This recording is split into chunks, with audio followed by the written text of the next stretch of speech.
on va passer la parole tout de suite après à Elsa Martin, donc HMT, qui elle, donc alors vous êtes arrivé plus récemment là-dessus, mais sur cette fois-ci plus la féminisation justement des métiers de concepteurs. Donc ce que disait Benoît tout à l'heure en disant l'une des premières choses qu'on a fait, ça a été de recruter une stagiaire ou une doctorante de ce côté-là pour regarder ces questions. Peut-être, Elsa, si vous êtes là, et puis on reprendra la discussion avec tout le monde ensuite, si vous voulez bien nous dire vous un peu quand vous êtes arrivé à HMT, et puis là on avait le cas là, bien intéressant de Maëva et le fait que finalement, pour répondre à ce besoin spécifique, vous avez été amené à concevoir un exosquelette et à prototyper finalement, peut-être à le développer ensuite systématiquement.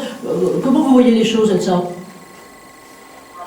C'est vrai que pour rebondir sur les propos de Benoît, c'est pas forcément évident pour des ingénieurs hommes de concevoir et finalement de réfléchir à des problématiques plutôt féminines. Et pour le coup, chez HMT, avant, les services étaient essentiellement masculins par manque de... Donc vous êtes la première fille et en à être arrivée chez HMT ? Bravo. On a grandi notre service au textile et on a recruté des couturières et elles nous ont beaucoup aidé justement pour la conception des exos et réfléchir justement, d'échanger.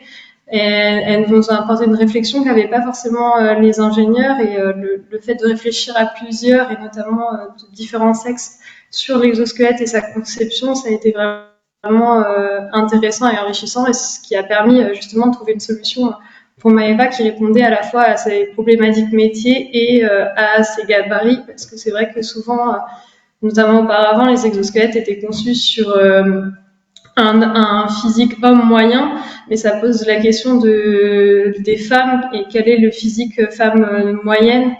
Donc ça pose énormément de questions et c'est justement pour ça que c'est intéressant d'y réfléchir et d'ouvrir le débat.